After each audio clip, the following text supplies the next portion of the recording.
الف لام میم صاد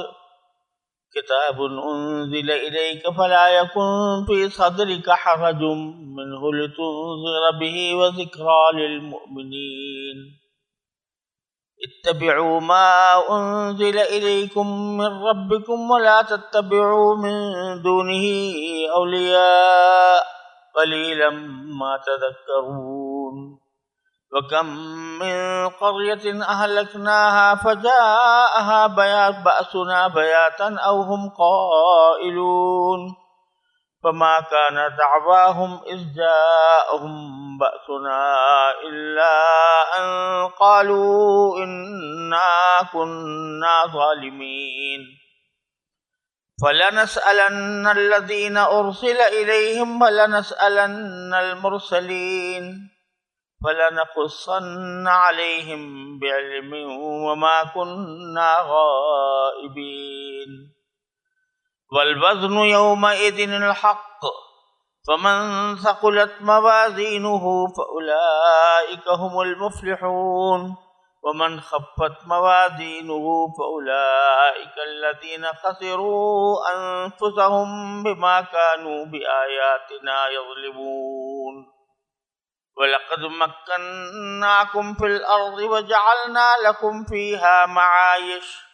قَلِيلًا مَا تَشْكُرُونَ۔ یہ آیات جو میں نے اس وقت تلاوت کی ہیں یہ سورہ اعراف کی ابتدائی آیتیں ہیں، اور یہاں سے سورہ اعراف شروع ہو رہی ہے۔ یہ سورت بھی مکی ہے، اور اس سورت میں شروع کے حصے میں اللہ تبارک و تعالی نے آخرت کے عقیدے کو ذرا زیادہ اہمیت کے ساتھ بیان فرمایا ہے، کیونکہ عقیدہ آخرت ہی ایسی چیز ہے جو انسان کو اللہ تعالیٰ کی اطاعت پر اور اللہ تبارک و تعالیٰ کے منع کیے ہوئے کاموں سے رکنے پر آمادہ کرتی ہے۔ تو آخرت کے دلائل کہ آخرت قائم ہوگی، مرنے کے بعد دوسری زندگی آئے گی، اس کے دلائل اور اس کے کچھ حالات کہ وہاں کیا حالات پیش آئیں گے، اور ساتھ ہی اس کے کچھ مناظر اللہ تعالیٰ نے اس سورت میں ذکر فرمائے۔ نیز جیسا کہ سورہ انعام کے ختم پر یہ کہا گیا تھا کہ جو بھی قوم آتی ہے وہ اپنے سے پہلوں کے جانشین ہوتی ہے، تو آدمی کو چاہیے کہ جب اپنے لیے کوئی طرز عمل اختیار کرے تو یہ دیکھے کہ مجھ سے پہلے جو لوگ ہو گزرے ہیں انہوں نے اللہ تعالیٰ کے ساتھ کیا معاملہ کیا اور اللہ تعالیٰ نے ان کے ساتھ کیا معاملہ، تو اس کی مزید تفصیل اللہ تعالیٰ نے اس سورہ اعراف میں بیان فرمائی ہے، اور متعدد انبیاء کرام علیہ السلام کے واقعات تفصیل کے ساتھ بیان فرمائے ہیں۔ خاص طور پر حضرت موسیٰ علیہ السلام کے کوہ طور پر تشریف لے جانے کا واقعہ بھی مفصل طریقے سے اسی صورت میں آیا۔ اعراف کے لفظی معنی عربی زبان میں بلندیوں کے، عرف کی جمع ہے اور کسی چیز کی بلندی کو کہتے ہیں، جیسے عرف الدیگ کہا جاتا ہے، مرغے کی جو کلغی ہوتی ہے اس کو کہا جاتا ہے، پھر بعد میں ہر اونچی اور بلند جگہ کے لیے بھی لفظ استعمال ہونے لگا۔ اور اعراف سے مراد وہ ایک جگہ ہے جو جنت اور دوزخ کے درمیان واقع ہے، اور جن لوگوں کے اچھے اور برے اعمال برابر ہوں گے تو ان کو کچھ عرصے کے لیے یہاں رکھا جائے، پھر ان کے ایمان کی وجہ سے آخر کار وہ بھی جنت میں داخل ہوں گے۔ تو اس صورت میں یہ 8ویں پارے کے آخری حصے میں اللہ تبارک و تعالی نے ان اعراف والوں کا خاص طور پر ذکر فرمایا ہے کہ اعراف والوں کا کیا معاملہ ہوگا، ان کے ساتھ کیا صورتحال پیش آئی، اس لیے اس کا نام سورۃ الاعراف۔ اس تمہید کے بعد جو آیتیں میں نے اس وقت آپ کے سامنے تلاوت کی ہیں ان کا ترجمہ پہلے پیش کرتا ہوں، اللہ تبارک و تعالیٰ اس کے بعد اپنی رضا کے مطابق اس کی کچھ تفسیر و تشریح عرض کرنے کی توفیق عطا فرمائے۔ ترجمہ یہ ہے کہ آیت شروع ہوئی الف لام میم صاد، یہ وہی حروف مقطعات ہیں جن کا ذکر سورہ بقرہ کے شروع میں گزر چکا ہے کہ ان کا صحیح معنی اللہ جل جلالہ کے سوا کسی کو معلوم نہیں، اور ہو سکتا ہے کہ رسول کریم صلی اللہ علیہ وسلم کو عطا فرمایا گیا ہو، لیکن آپ کے علاوہ اللہ اور اس کے رسول کے علاوہ کسی کو اس کے صحیح معنی معلوم نہیں ہے۔ تفصیل سورہ بقرہ میں گزر چکی۔ اس کے بعد فرمایا کہ اے پیغمبر، یہ کتاب ہے جو تم پر اس لیے اتاری گئی ہے کہ تم اس کے ذریعے لوگوں کو ہوشیار کرو، لہذا اس کی وجہ سے تمہارے دل میں کوئی پریشانی نہیں ہونی چاہیے، اور مومنوں کے لیے ایک نصیحت کا پیغام ہے۔ لوگوں، جو کتاب تم پر تمہارے پروردگار کی طرف سے اتاری گئی ہے اس کے پیچھے چلو، اور اپنے پروردگار کو چھوڑ کر دوسرے من گھڑت سرپرستوں کے پیچھے نہ چلو، مگر تم لوگ نصیحت کم ہی مانتے۔ کتنی ہی بستیاں ہیں جن کو ہم نے ہلاک کیا، چنانچہ ان کے پاس ہمارا عذاب راتوں رات آ گیا، یا ایسے وقت آیا جب وہ دوپہر کو آرام کر رہے تھے، پھر جب ان پر ہمارا عذاب آ پہنچا تو ان کے پاس کہنے کو اور تو کچھ تھا نہیں، بس بول اٹھے کہ اب ہم ان لوگوں سے ضرور باز پوچھ کریں گے جن کے پاس پیغمبر بھیجے گئے تھے، اور ہم خود پیغمبروں سے بھی پوچھیں گے کہ انہوں نے کیا پیغام پہنچایا اور انہیں کیا جواب دیا۔ پھر ہم ان کے سامنے سارے واقعات خود اپنے علم کی بنیاد پر بیان کرتے ہیں، کیونکہ ہم کہیں غائب تو نہیں تھے۔ اور اس دن یعنی قیامت کے دن وزن واقع ہونے والا ہے، پھر یعنی وزن ہوگا اعمال کا، اور اس دن وزن ہونا اٹل حقیقت ہے، چنانچہ جن کی ترازو کے پلے بھاری ہوں گے وہی فلاح پانے والے ہوں گے، اور جن کے ترازو کے پلے ہلکے ہوں گے وہی لوگ ہیں جنہوں نے ہماری آیتوں کے ساتھ زیادتیاں کر کے خود اپنی جانوں کو گھاٹے میں ڈالا ہے۔ اور کھلی بات ہے کہ ہم نے تمہیں زمین میں رہنے کی جگہ دی اور اس میں تمہارے لیے روزی کے اسباب پیدا کیے، پھر بھی تم لوگ شکر کم ہی ادا کرتے ہیں۔ شروع میں اللہ تبارک و تعالیٰ نے اس کتاب کے نازل کرنے سے متعلق ایک حقیقت کا بیان فرمایا ہے، اور حضور اقدس سرور دو عالم صلی اللہ علیہ وسلم کو تسلی بھی دی۔ فرمایا کتاب انزل الیک، یہ کتاب ہے جو آپ کی طرف نازل کی گئی، کتاب انزل الیک فلا یکن فی صدرک حرج منہ، تو آپ کے سینے میں اس کی وجہ سے کوئی تنگی نہ ہو۔ اور پھر فرمایا کہ کیوں نازل کی گئی، لتنذر بہ، تاکہ اس کے ذریعے آپ لوگوں کو متنبع کریں، آگاہ کریں آخرت کے واقعات سے۔ وذکریٰ للمؤمنین، اور مسلمانوں کے لیے یہ ایک نصیحت کا پیغام ہے۔ اس آیت میں دو تین باتیں قابل ذکر ہیں۔ پہلی بات تو یہ ہے کہ عربی کے قاعدے کے لحاظ سے عبارت اس طرح ہونی چاہیے تھی، کتاب انزل الیک لتنذر بہ وذکریٰ للمؤمنین فلا یکن فی صدرک حرج منہ، کہ یہ آیت ہم نے نازل کی ہے لوگوں کو آگاہ کرنے کے لیے، مسلمانوں کو نصیحت کرنے کے لیے۔ تو جو وجہ ہے کتاب کے نازل کرنے کی یا اس کا جو مقصد ہے وہ بیان فرمایا گیا ہے، لیکن اس مقصد کو بیان کرنے سے پہلے ہی ایک جملہ فرما دیا گیا کہ فَلَا يَكُنْ فِي صَدْرِكَ حَرَجٌ، کہ اے نبی کریم صلی اللہ علیہ وسلم آپ کے سینے میں اس کی وجہ سے کوئی پریشانی نہ ہو، کوئی تنگی نہ ہو۔ تو یہ عجیب انداز کا طرز کلام ہے کہ اگر عربی کے لحاظ سے دیکھیں تو کتاب انزل الیک، جو انزل جو ہے یہ فعل ہے، اور لتنذر بہ اس سے متعلق ہے، جس میں اس فعل کی وجہ بیان کی گئی ہے۔ تو لیکن بیچ میں فَلَا يَكُنْ فِي صَدْرِكَ حَرَجٌ کا جملہ کچھ اس طرح آ گیا جیسے جملہ معترضہ ہوتا ہے، اگرچہ جملہ معترضہ نہیں ہے لیکن انداز ایسا ہے۔ کیا وجہ ہے کہ بیچ میں یہ بات پڑھنا؟ وہ یہ کہ یہ سمجھنا چاہیے کہ حرج سے کیا مراد ہے، کہ نبی کریم صلی اللہ علیہ وسلم کے سینہ اقدس میں کوئی تنگی نہ ہو، پریشانی نہ ہو، اس کا کیا مطلب؟ اس کا ایک مطلب تو یہ ہے تنگی نہ ہونے کا کہ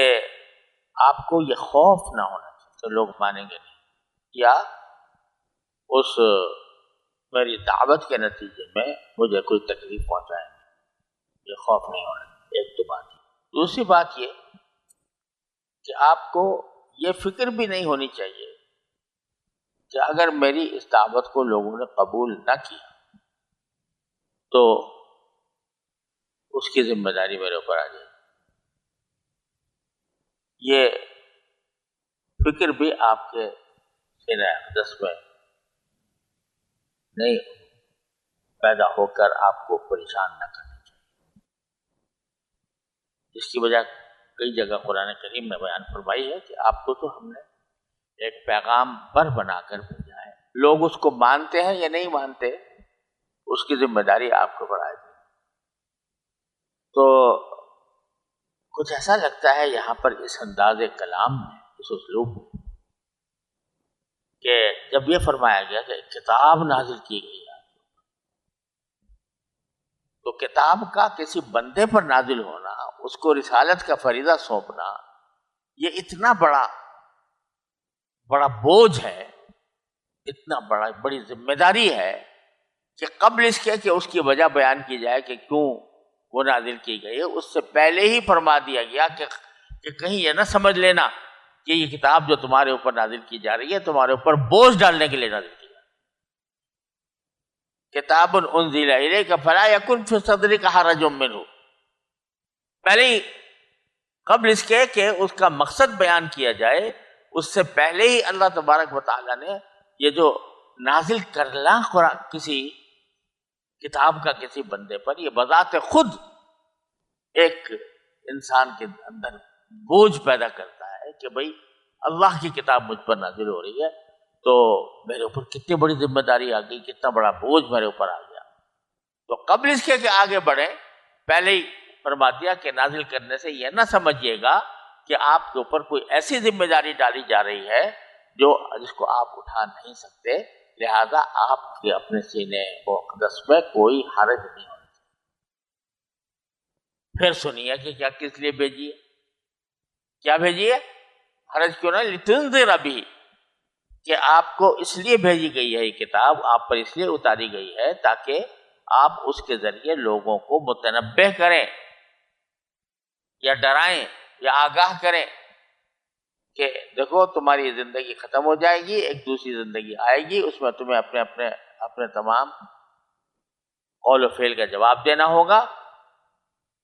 تو ان کو ڈراؤ کہ تم کفر کی روش پر برقرار رہے،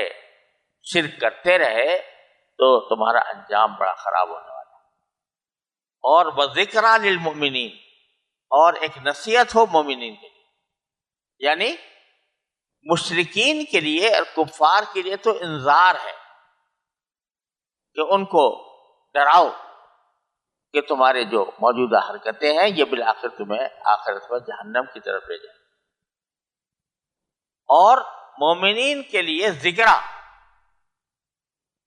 ذکرہ کے لفظی معنی ہے یاد کرا دینا، یاد دہانی، یاد دہانی۔ تو جو مومن ایک مرتبہ ایمان لے آیا اس کو ایمان کی دعوت اب دینے کی ضرورت تو نہیں ہے، کیونکہ الحمدللہ اللہ تعالیٰ نے اس کے دل میں ایمان ڈال دیا، ایمان لے آیا۔ لیکن ایمان کے نتیجے میں ایک انسان کے دل میں جو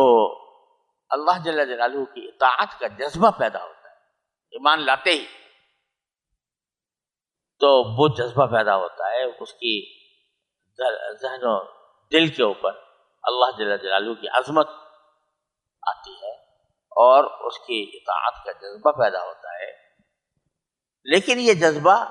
مرور ایام سے جو دن گزرتے ہیں اور دنیا کے معاملات سے انسان کا سابقہ پیش آتا ہے تو وہ جو جذبہ پیدا ہوتا ہے بعض اوقات وہ اوجھل ہونے لگتا ہے۔ تو ذکرہ تو اس کی یاد دلائی جاتی ہے کہ بھائی تو ایمان لانے کے نتیجے میں تمہارے دل میں جو اطاعت کا جذبہ پیدا ہوا تھا کہیں بھول نہ جانا اور کہیں اس کو نظر انداز نہ کر دینا، اس لیے مومنین کے لیے وہ ذکر ہو۔ تو ایک چھوٹے سے جملے میں قرآن کریم کا پورا مقصد بیان فرما دیا اور اس کے بارے میں نبی کریم صلی اللہ علیہ وسلم کے قلب مبارک میں اگر کوئی بوجھ تھا تو اس کو بھی ساتھ ساتھ ظاہر فرما دیا۔ اب جو اصل پیغام ہے اس کتاب کا وہ آگے بیان فرماتے ہیں، اتبعوا ما انزل الیکم من ربکم، تمہارے پروردگار کی طرف سے جو چیز نازل کی گئی ہے تم اس کی پیروی کرو، اس کے پیچھے ولا تتبعوا من دونہ اولیاء، اور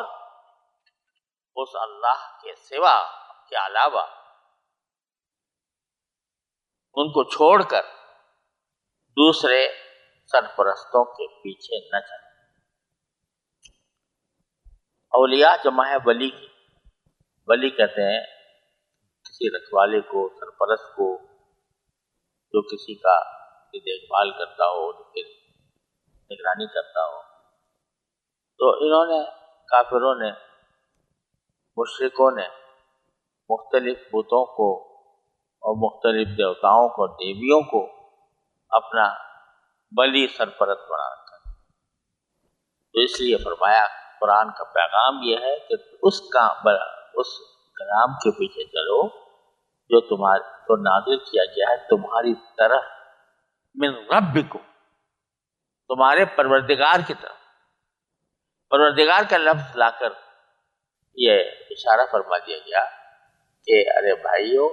یہ تمہارا پالنے والا ہے اور تمہیں اسی نے پیدا کیا، وہی تمہیں پالتا پوستا ہے، اور ایسا ہی ہے، ایسا کیا بلکہ ایک محض ایک نذیر کے طور پر اگر کہا جائے تو جیسے ایک باپ اپنے اولاد کو پالتا پوستا ہے، اس طرح پروردگار جو ہے وہ تمہیں پالتا پوستا ہے۔ تو اب اگر وہ کچھ کہے، کسی بات کا حکم دے اور کوئی پیغام بھیجے تو تمہاری فرما برداری کا تقاضا یہی ہے کہ اس کے پیچھے چلو، اس کو مانو اور اس کو چھوڑ کر دوسرے سرپرست نہ بناؤ، یعنی دوسرے بتوں کی پرستش نہ کرو۔ قلیلا ما تذکرون، لیکن افسوس ہے کہ تم بہت کم نصیحت حاصل کرتے۔ اور یہ کہا گیا کہ پیغمبر آ کر ڈرائیں، لوگوں کو آگاہ کریں، متنبہ کریں، اس لیے قرآن آیا ہے۔ تو اس کی ایک وجہ یہ کہ وَكَمْ مِنْ قَرْيَةٍ أَهْلَكْنَاهَا، کتنی ہی بستیاں ہیں جن کو ہم نے ہلاک کیا، فَجَاءَهَا بَأْسُنَا بَيَاتًا أَوْ هُمْ قَائِلُونَ، تو ان کے پاس ہمارا عذاب راتوں رات آ گیا، یا ایسے وقت آیا جب وہ دوپہر کو آرام کر رہے، قیلولہ کر رہے۔ کیا معنی کہ اللہ کا عذاب آنے کے لیے کوئی خاص وقت مقرر اور طے نہیں ہے۔ اللہ تبارک و تعالیٰ کا عذاب اللہ کو چاہے آئے تو صبح سویرے بھی آ سکتا ہے، اور دوپہر کے وقت میں جب قیلولہ تم کرتے ہو اس وقت بھی آ سکتا ہے، شام بھی آ سکتا ہے۔ دوسری جگہ ضحیٰ کا لفظ بھی آیا ہے کہ چاشت کے وقت میں بھی آتا ہے، ہم نے بھیجا بعض اوقات، تو کوئی وقت مقرر نہیں ہے، کسی بھی وقت آ سکتا ہے۔ اگر تمہیں اپنی ان بدعمالیوں کے باوجود اور کفر و شرک کے ارتکاب کے باوجود آرام سے بیٹھے ہو اور تمہیں کوئی تکلیف نہیں ہے، تو اس کا مطلب یہ نہیں ہے کہ اب تم بالکل محفوظ ہو گئے ہو اور آئندہ کوئی عذاب نہیں آئے گا، کسی وقت بھی آ سکتا ہے، رات کو آ جائے، دن کو آ جائے۔ تو چنانچہ پچھلے جو امتیں گزری ہیں ان کے اوپر عذاب اسی طرح آیا کہ یا تو راتوں رات آ گیا یا اس وقت آیا جب کہ وہ قیلولہ کر رہے تھے، اور جب آ گیا فما كان دعواهم اذ جاءهم باسنا الا ان قالوا انا كنا ظالمين، جب آ گیا عذاب جس سے ڈرایا جا رہا تھا، تو اب جو ان کی پکار ان کے زبان پر کیا تھی کہ وہی والی کہ بھئی یہ تو سمجھ میں آنے والی بات نہیں ہے کہ ہمیں دوبارہ زندہ اٹھایا جائے گا اور ہمیں اللہ کے سامنے پیش کیا جائے گا، یہ جو باتیں دنیا میں کیا کرتے تھے، کہ وہی کہا کہ نہیں۔ وہاں پر ان کی جو بات ہوگی وہ کیا ہوگی کہ الا ان قالوا انا كنا ظالمين، تو یہی کہہ سکیں گے، اور تو کوئی کہنے کی بات ہوگی نہیں، یہ کہہ سکیں گے کہ ہم ہی ظالم تھے، ہم نے ظلم کیا تھا خود اپنی جانوں پر، اللہ کے توحید پر، رسول کی رسالت پر، آخرت پر ہم ایمان نہیں لائے۔ فَلَنَسْأَلَنَّ الَّذِينَ أُرْسِلَ إِلَيْهِمْ وَلَنَسْأَلَنَّ الْمُرْسَلِينَ، اب ہم ان لوگوں سے ضرور باز پرس کریں گے جن کے پاس پیغمبر بھیجے، کیا باز پرس کریں گے کہ تم نے ان پیغمبروں کے ساتھ کیا معاملہ کیا، اور وَلَنَسْأَلَنَّ الْمُرْسَلِينَ، اور خود ہم پیغمبروں سے بھی پوچھیں کہ انہوں نے کیا پیغام پہنچایا تھا اور کیا انہیں جواب دیا۔ یہ سوال ظاہر بات کہ اللہ جل جلالہ کو تو سب پتہ ہے، سب معلوم ہے، علم ازلی میں ہے کہ جن کے پاس بھیجا گیا تھا انہوں نے کیا جواب دیا، اور یہ بھی علم ازلی میں ہے کہ پیغمبروں نے اپنے فریضے کو پوری طریقے سے ادا کیا یا نہیں کیا، لیکن وہاں لوگوں پر اس بات کو واضح کرنے کے لیے فرمایا کہ ہم سوال کریں گے کہ بتاؤ تمہارے پاس پیغمبر آئے تھے کہ نہیں آئے تھے، اور آئے تھے تو انہوں نے کیا پیغام پہنچایا تھا، اور خود رسولوں سے پوچھا جائے گا کہ تم نے اپنا فریضہ ادا کیا یا نہیں، اور کیا بات کون سا پیغام پہنچایا، اور فَلَنَقُصَّنَّ عَلَيْهِمْ بِعِلْمٍ وَمَا كُنَّا غَائِبِينَ، پھر ہم ان کے سامنے سارے واقعات خود اپنے علم کی بنیاد پر بیان کریں، یعنی جب ان سے پوچھا جائے گا اور اس سوال سے ان کو ذرا ایک تنبیہ ہوگی، اور چونکہ شروع میں وہ دوسری جگہ قرآن کریم میں فرمایا کہ شروع میں وہ کر ہی جائیں گے کہ ہم نے تو کفر نہیں کیا تھا، تو پھر کیا ہوگا فَلَنَقُصَّنَّ عَلَيْهِمْ بِعِلْمٍ، اب ہم سارے واقعات خود اپنے علم کی بنیاد پر بیان کر دیں گے کہ تم تو یہ کہہ رہے ہو اور حقیقت میں واقعہ یہ تھا، تم نے یہ بات کہی تھی، قرآن پاک میں یہ بات کہی تھی، وَمَا كُنَّا غَائِبِينَ، اور ظاہر ہے کہ ہم اس وقت سے جس کا وہ بارے میں پوچھا جا رہا ہے غائب تو نہیں تھے، ہمیں پتہ تھا، ہم خود موجود بھی تھے، دیکھ بھی رہے تھے، سن بھی رہے تھے۔ اب آگے ایک واقعہ بیان کرتے ہیں آخرت کا کہ وَالْوَزْنُ يَوْمَئِذٍ الْحَقُّ، اس دن یعنی قیامت کے دن اعمال کا وزن ہونا اٹل حقیقت، اور اس کا انجام کیا ہوگا فَمَنْ ثَقُلَتْ مَوَازِينُهُ فَأُولَٰئِكَ هُمُ الْمُفْلِحُونَ، چنانچہ جن کی ترازو کے پلے بھاری ہوں گے وہی فلاح پانے والے ہوں گے، وَمَنْ خَفَّتْ مَوَازِينُهُ فَأُولَٰئِكَ الَّذِينَ خَسِرُوا أَنفُسَهُمْ، اور جن کے ترازو کے پلے ہلکے ہوں گے وہی لوگ ہیں جنہوں نے ہماری آیتوں کے ساتھ زیادتیاں کر کر کے خود اپنی جانوں کو گھاٹے میں ڈالا ہے، اولئک الذین خسروا انفسهم بما كانوا یظلمون۔ اب یہ واقعہ جو بیان فرمایا کہ اعمال کا وزن ہوگا، اور یہ کہا کہ یہ ایک حقیقت ہے، اٹل حقیقت، یہ بتانے کے لیے کہ در حقیقت یہ جتنے اعمال تم کرتے ہو یہ سارے کے سارے اعمال اپنا ایک وزن رکھتے ہیں، اور ان کو اللہ تبارک و تعالی آخرت میں ان کو وزن کرنے کا کوئی ترازو سامنے لائیں گے، وَنَضَعُ الْمَوَازِينَ الْقِسْطَ لِيَوْمِ الْقِيَامَةِ۔ اب اس میں ذرا یہ جو اصول بیان فرمایا یہاں پر، اور پھر سورہ قاریہ میں بھی آیا اور دوسری جگہ پر کہ جس کے ترازو کے پلے بھر جائیں گے وہ کامیاب ہوگا، جس کے ہلکے ہو جائیں گے وہ ناکام ہوگا۔ اب اس پر بعض اشکالات ہوتے ہیں، اور وہ اس وجہ سے ہوتے ہیں کہ جس کی وجہ سے لوگوں کو جو حقیقت حال ہے وہ جو قرآن حدیث سے سمجھ میں آتی ہے اس کا دھیان نہیں ہوتا، تو اشکالات ہوتے ہیں۔ تو یہ سمجھنا چاہیے کہ علماء اور مفسرین نے یہ بات فرمائی ہے کہ قرآن و حدیث کے دلائل سے یہ بات واضح ہوتی ہے کہ وزن 2 مرتبہ، ایک مرتبہ وزن ہوگا